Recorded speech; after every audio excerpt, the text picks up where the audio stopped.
नमस्ते दोस्तों, मेरा नाम है मयूर और आज हम बात करेंगे आईटीसी लिमिटेड के बारे में। आईटीसी लिमिटेड जो कि इंडिया की one of the largest company है और रिटेल इन्वेस्टर्स का one of the favourite stock है। और ये ज़्यादातर न्यूज़ में ही बना रहता है क्योंकि इसने अपने इन्वेस्टर्स को मिक्स्ड रिटर्न्स दिए हैं। एक तरफ जहाँ इसने अपने इन्वेस्टर्स की वेल्थ को कंपाउंड किया है, वहीं दूसरी तरफ आज इसका प्राइस अपने 2012 और 13 के लेवल्स पे चल रहा है और इसका current market capitalisation around 2,10,000 crore के आसपास है। तो आप जब भी किसी इन्वेस्टर से पूछेंगे कि आईटीसी के बारे में आपका क्या ओपिनियन है, तो उसमें बड़ा ही मिक्स्ड रिएक्शन रहता है। कुछ लोग बोलते हैं कि ये कंपनी अब वैसी कंपनी नहीं रही है जैसा कि आज से 20 साल पहले थी और अब इसमें ज़्यादा रिटर्न्स बनाने के चांसेस नहीं हैं। दूसरी तरफ कुछ लोग आज भी इसको एक मल्टीबैगर मानते हैं और ये सोचते हैं कि आने वाले समय में इसके रिटर्न्स काफ़ी अच्छे होने वाले हैं। तो चलिए देखते हैं कि क्या इसमें आज भी वो बात है जो आज से 20 साल पहले थी। आज के वीडियो में हम 4 चीज़ों को डिस्कस करेंगे। नंबर 1 इसके बिज़नेस के बारे में, नंबर 2 इसके फाइनेंशियल्स के बारे में, नंबर 3 इसके पॉजिटिव्स और नेगेटिव्स के बारे में, और देखेंगे कि इसमें रिस्क और रिवार्ड क्या है। अगर मैं इसमें आज इन्वेस्ट करता हूँ तो मेरे लिए रिस्क क्या है और उसमें क्या रिवॉर्ड मिल सकता है। और चौथी चीज़ इसके वैल्यूएशन के बारे में बात करेंगे और फाइनल डिसीजन के बारे में बात करेंगे कि क्या आज इसमें हमें इन्वेस्ट करना चाहिए कि नहीं। तो चलिए शुरू करते हैं आज का वीडियो। दोस्तों, आईटीसी लिमिटेड का इनकॉर्पोरेशन ईयर 1910 में हुआ था और इसका पहले नाम हुआ करता था इंपीरियल टबैको कंपनी, जिसको बाद में चेंज करके इंडियन टबैको कंपनी कर दिया गया और फाइनली इसका नाम आईटीसी लिमिटेड कर दिया गया। और ये इंडिया की 3rd लार्जेस्ट एफएमसीजी कंपनी है। और अगर बात करें इसकी ओनरशिप की, तो प्रोमोटर्स के पास इसकी 0% हिस्सेदारी है, म्यूचुअल फंड के पास 9.4, एफआईआई के पास 14.6, अदर इंस्टीट्यूशंस के पास 32% की हिस्सेदारी है, जबकि पब्लिक के पास इसकी मेजॉरिटी होल्डिंग है जो कि अराउंड 43.3% की है। तो हम कह सकते हैं कि इसकी मेजर शेयर होल्डर पब्लिक है। तो अब बात करते हैं इसके बिज़नेस के बारे में।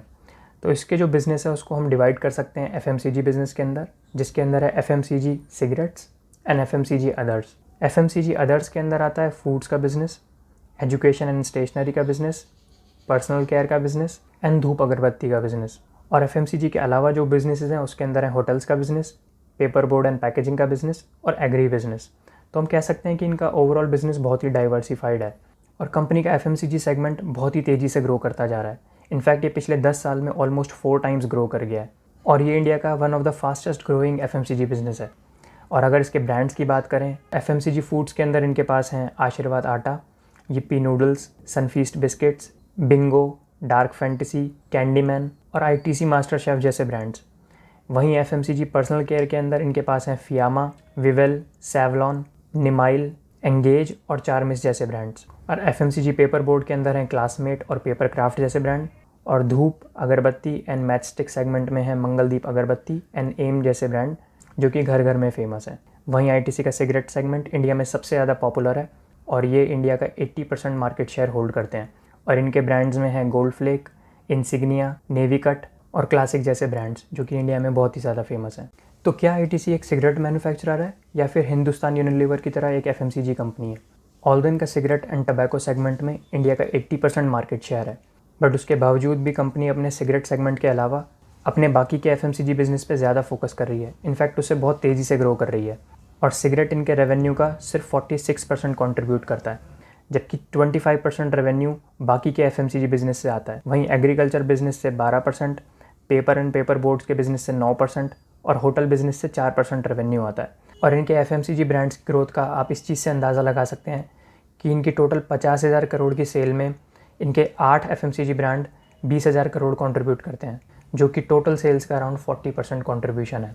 और ये 8 ब्रांड्स हैं आशीर्वाद आटा जो कि अराउंड 6,000 करोड़ कंट्रीब्यूट करता है, Sunfeast 4,000 crore, Bingo 2,700 crore, classmate 1,400 crore, Yippee 1,300 crore, Mangaldeep 800 crore और विवेल एंड कैंडीमैन जैसे ब्रांड 500 करोड़ से भी ज़्यादा कंट्रीब्यूट करते हैं, जो कि एक बहुत ही बढ़िया नंबर है।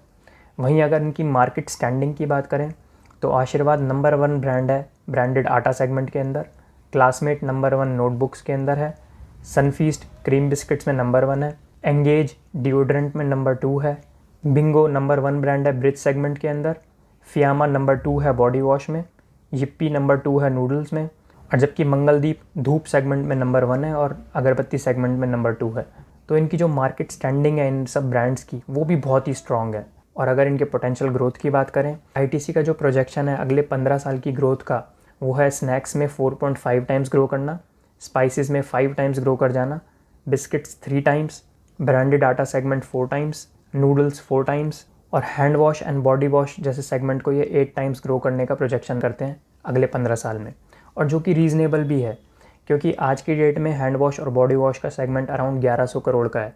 और कोरोना वायरस की वजह से पिछले 5 महीनों में जो हैंड वॉश की सेल्स है वो जिस तरह से बढ़ी है, उसे देखते हुए तो यही लगता है कि ये नंबर अचीवेबल है। और इनफैक्ट इस ग्रोथ को हासिल करने के लिए कंपनी काफ़ी एफर्ट्स कर रही है और पिछले 5 महीने में कंपनी ने ऑलमोस्ट 40 नए प्रोडक्ट्स लॉन्च किए हैं, जिसके अंदर है Savlon disinfectant spray, Savlon hand sanitiser, soaps and hand wash, Savlon sanitisers के पाउच, सेवलॉन के वेट वाइप्स, निम वॉश का फ्रूट्स एंड वेजिटेबल वॉश। तो इस तरह से कंपनी उस सेगमेंट में काफ़ी ध्यान दे रही है और इन एफर्ट्स से तो यही लगता है कि कंपनी काफ़ी अच्छे ग्रोथ ट्रैक पे है। तो दोस्तों अब बात करते हैं कंपनी के फाइनेंशियल्स के बारे में। तो सबसे पहले स्टार्ट करते हैं सेल्स से। कंपनी की सेल्स पिछले 10 साल में ऑलमोस्ट 2.2 टाइम्स हो गई है और अभी रिसेंट सेल 49,000 करोड़ से भी ज़्यादा की है। वहीं कंपनी की अर्निंग्स पिछले 10 साल में उससे ज़्यादा तेज़ी से ग्रो की हैं, जो कि अराउंड 2.7 टाइम्स ग्रो की हैं और कंपनी का current earning per share around 12 रुपये पर शेयर का है। वहीं ऑपरेटिंग मार्जिन 35% के हैं, जबकि नेट प्रॉफिट मार्जिन 29% के हैं, जो कि पिछले 10 सालों में इम्प्रूव हुए हैं। वहीं कंपनी की रिटर्न्स भी काफ़ी हेल्दी हैं। इनकी रिटर्न ऑन कैपिटल एम्प्लॉयड है 28% की, रिटर्न ऑन इक्विटी है 22% की, जबकि रिटर्न ऑन एसेट भी अराउंड 19% की है। ऑल्दो ये रिटर्न्स अपने पिछले पास्ट ट्रेंड से थोड़ा कम होती जा रही हैं, लेकिन उसका रीज़न है कि कंपनी पहले सिर्फ सिगरेट मैन्युफैक्चरिंग में थी, जो कि धीरे धीरे अब FMCG पे कॉन्सेंट्रेट कर रही है। और सिगरेट में क्योंकि रिटर्न्स ज़्यादा होती हैं, इसलिए पहले रिटर्न्स ज़्यादा आया करती थी, बट अभी ये रिटर्न्स धीरे धीरे कम होती जा रही हैं। ऑल्दो अच्छी बात यह है कि इनके मार्जिन्स इंप्रूव हो गए हैं। वहीं कंपनी का डिविडेंड और डिविडेंड पे आउट काफ़ी हेल्दी है। इनका जो डिविडेंड पे आउट है वो अराउंड 80% से भी ज़्यादा का है, जिसके हिसाब से जो इनकी डिविडेंड यील्ड है वो अराउंड 5.5 से 6% के बीच में रहती है, जो कि एक बहुत ही बढ़िया नंबर है।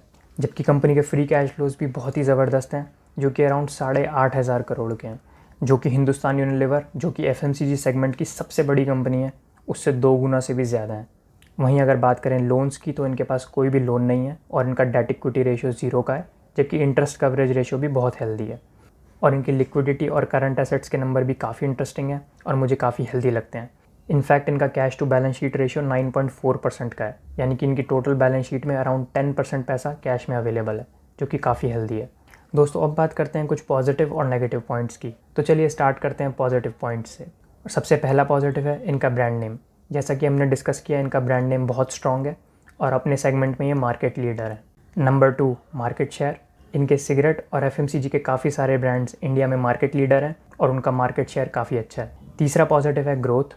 इन्होंने अपने FMCG सेगमेंट को पिछले 10 साल में 4 गुना से भी ज़्यादा तेज़ी से ग्रो किया है।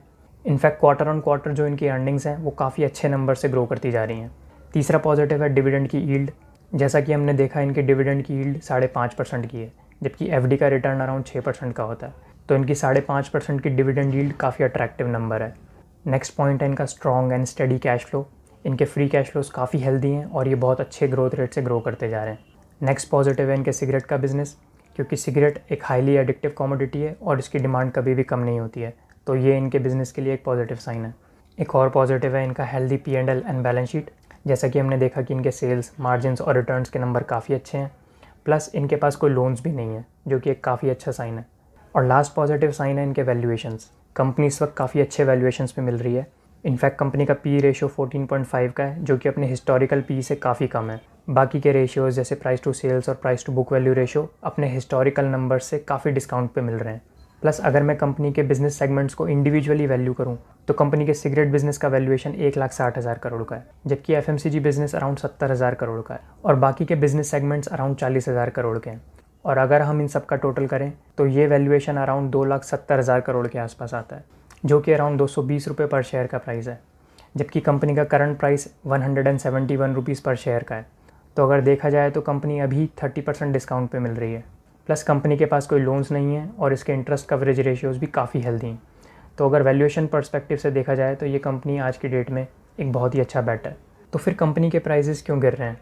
और अगर ध्यान से देखें तो कंपनी का प्राइस रेंज बाउंड है। ये 170 से 200 की रेंज में ही पिछले 6 महीने से घूम रहा है। ऐसे क्या फैक्टर्स हैं जो इसके प्राइस को नेगेटिवली इम्पैक्ट कर रहे हैं? तो बात करते हैं कंपनी के कुछ नेगेटिव पॉइंट्स के बारे में। तो दोस्तों पहला नेगेटिव पॉइंट है इसके नंबर ऑफ़ शेयर्स। ITC के पास अराउंड 1230 करोड़ इक्विटी शेयर्स हैं और हमारे देश की जनसंख्या 125 करोड़ की है। तो अगर इसे दूसरे शब्दों में कहें तो एक इंडिविजुअल के ऊपर 10 शेयर हैं, जो कि बहुत ही ज़्यादा है, जिसकी वजह से जो इसकी मार्केट लिक्विडिटी है वो बहुत बढ़ जाती है। दूसरा पॉइंट है ESG, जिसका मतलब होता है एनवायरमेंटल सोशल गवर्नेंस। कुछ साल पहले ही इंस्टीट्यूशनल इन्वेस्टर्स ने इस चीज़ के लिए प्लेज किया था कि हम ऐसे बिजनेसेस में अपनी शेयर होल्डिंग घटाएंगे जो कि इन्वायरमेंट के लिए और सोसाइटी के लिए हार्मफुल हैं, जैसे कि टोबैको बिजनेस। और इसीलिए ITC के अंदर इंस्टीट्यूशनल इन्वेस्टर्स की शेयर होल्डिंग ESG फैक्टर्स की वजह से रिड्यूस होती जा रही है, जो कि इसके प्राइस में डिक्लाइन आने का one of the major reasons है। थर्ड पॉइंट है कंपनी का सिगरेट बिजनेस से निकल के FMCG और होटल बिजनेस में जाना, क्योंकि सिगरेट बिजनेस में रिटर्न्स काफ़ी हेल्दी होते हैं। तो काफ़ी सारे इन्वेस्टर्स को ये चीज़ पसंद नहीं है कि ITC सिगरेट बिजनेस को छोड़ के FMCG के बिज़नेस में क्यों जाती जा रही है। इनफैक्ट होटल का बिज़नेस जो इनके रेवेन्यूज़ में 4% कंट्रीब्यूट करता है, उसके रिटर्न्स बहुत अच्छे नहीं हैं। प्लस सिगरेट का बिज़नेस जो इनके रेवेन्यूज़ में 46% कंट्रीब्यूट करता है, उसका इनके एबिडिटा में जो कंट्रीब्यूशन है वो अराउंड 85% का है। यानी कि इनकी अर्निंग्स अभी भी सिगरेट से ही आती हैं। तो इसका मतलब है कि ऑल्दो कंपनी धीरे धीरे FMCG पे मूव करती जा रही है और अपने सिगरेट के रेवेन्यू को कम करती जा रही है, बट उसकी अर्निंग्स में आज भी सिगरेट का ही मेजर कंट्रीब्यूशन है, जिसकी वजह से जो इनकी ब्लेंडेड रिटर्न्स हैं वो कम होती जा रही हैं, जो कि इन्वेस्टर्स को पसंद नहीं है। एक और नेगेटिव पॉइंट है गवर्नमेंट का इंटरवेंशन और हायर टैक्सेस। जैसा कि हम जानते हैं टोबैको बिजनेस में गवर्नमेंट का काफ़ी ज़्यादा इंटरवेंशन है और इस सेगमेंट में गवर्नमेंट टैक्सेस को भी लगातार बढ़ाती जा रही है, जिसकी वजह से जो इनके रेवेन्यू हैं वो धीरे धीरे कम होते जा रहे हैं। एक और नेगेटिव पॉइंट है high presence of unorganised sectors. दोस्तों, सिगरेट एंड टबैको सेगमेंट में अनऑर्गेनाइज सेक्टर काफ़ी ज़्यादा डोमिनेंट है। इनफैक्ट इंडिया में ओवरऑल टोबैको इंडस्ट्री का 90% रेवेन्यू अनऑर्गेनाइज सेक्टर से आता है। जी हाँ, ITC का मार्केट शेयर ऑर्गेनाइज सेक्टर का 80% है, लेकिन उससे कहीं ज़्यादा सिगरेट्स और टबैको अनऑर्गेनाइज सेक्टर में बेचा जाता है। तो अगर इसे सीधे शब्दों में समझें तो मान लीजिए कि इंडिया में 100 यूनिट्स टबैको बेचा जाता है, तो उसमें से 90 यूनिट्स अनऑर्गेनाइज सेक्टर बेचता है और बाकी की 10 यूनिट्स में से 8 यूनिट्स ITC बेचता है। तो हम देख सकते हैं कि जो ओवरऑल मार्केट में ITC की प्रेजेंस है वो ओनली 8% है, जो कि बहुत ही कम है। जबकि अगर इसके टैक्स रेवेन्यूज़ की बात करें तो अगर टोबैको इंडस्ट्री 100 रुपये का टैक्स देती है तो ओवरऑल टैक्स रेवेन्यू का 90% टैक्स रेवेन्यू ऑर्गेनाइज प्लेयर्स से आता है, जिसके अंदर की ITC का शेयर 80% का है। यानी कि टोबैको इंडस्ट्री के ओवरऑल टैक्स रेवेन्यू का 70% से भी ज़्यादा टैक्स ITC पे करती है, जो कि एक बहुत ही बड़ा नंबर है और इन्वेस्टर्स को ज़्यादा पसंद नहीं है। प्लस पिछले कुछ सालों में अनऑर्गेनाइज प्लेयर्स का जो सेल्स ग्रोथ है वो 4 से 5% का है, जबकि ऑर्गेनाइज प्लेयर्स की सेल्स डिक्लाइन हुई है, जिसका कि डायरेक्ट इम्पैक्ट ITC पे पड़ा है। और उसका एक मेजर रीज़न है प्राइसिंग। तो जैसा कि हमने डिस्कस किया कि ऑर्गेनाइज प्लेयर्स पे टैक्सेस बहुत ज़्यादा हैं, जिसकी वजह से प्राइस भी बढ़ जाता है।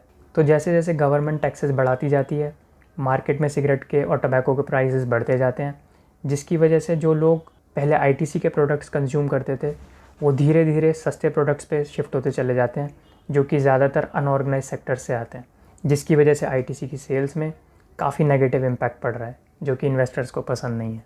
और लास्ट पॉइंट है नेगेटिव न्यूज़। टाइम पे कंपनी से जुड़ी कुछ नेगेटिव न्यूज़ मार्केट में आती रहती हैं।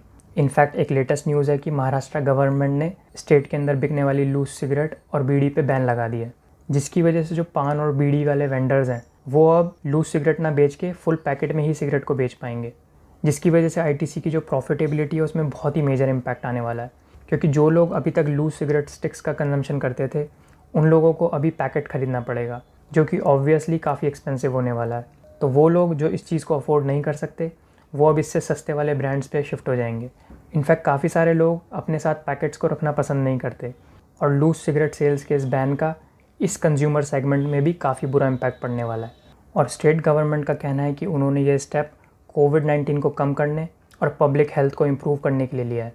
और क्योंकि ये स्टेप एक गवर्नमेंट ने लिया है, चांसेस हैं कि बाकी की स्टेट गवर्नमेंट भी इस चीज़ को फॉलो करें, जिसकी वजह से जो ITC की सेल्स है और उसके मार्जिन्स हैं उसमें बहुत ही मेजर नेगेटिव इम्पैक्ट पड़ सकता है। तो दोस्तों, एज अ रिटेल इन्वेस्टर हमारी क्या स्ट्रैटेजी होनी चाहिए? क्या आज हमें ITC में इन्वेस्ट करना चाहिए कि नहीं? तो दोस्तों, अगर आप मेरा ओपिनियन पूछेंगे तो हमें यहाँ पर कंसिडर करना चाहिए रिस्क एंड रिवॉर्ड। तो अगर मैं रिस्क की बात करूँ तो जैसा कि हमने डिस्कस किया कि कुछ नेगेटिव पॉइंट्स हैं जो उसकी सेल्स को और प्रॉफिटेबिलिटी को इम्पैक्ट कर सकते हैं। बट अगर मैं रिवॉर्ड की बात करूँ तो कंपनी आज की डेट में 5.5% की डिविडेंड यील्ड देती है, प्लस इसके सारे वैल्यूएशन रेशियोज़ बहुत ही अट्रैक्टिव रेंज में चल रहे हैं और कंपनी के पास ज़्यादा लोन्स नहीं है, प्लस इसके फ्री कैश फ्लोज भी बहुत हेल्दी हैं।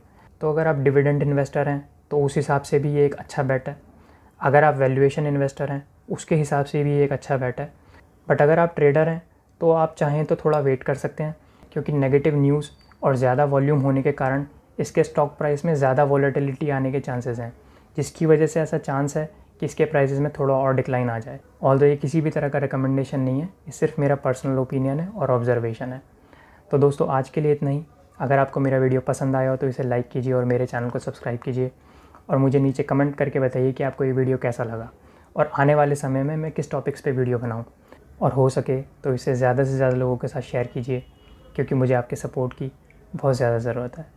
Thank you for watching. Thanks a lot.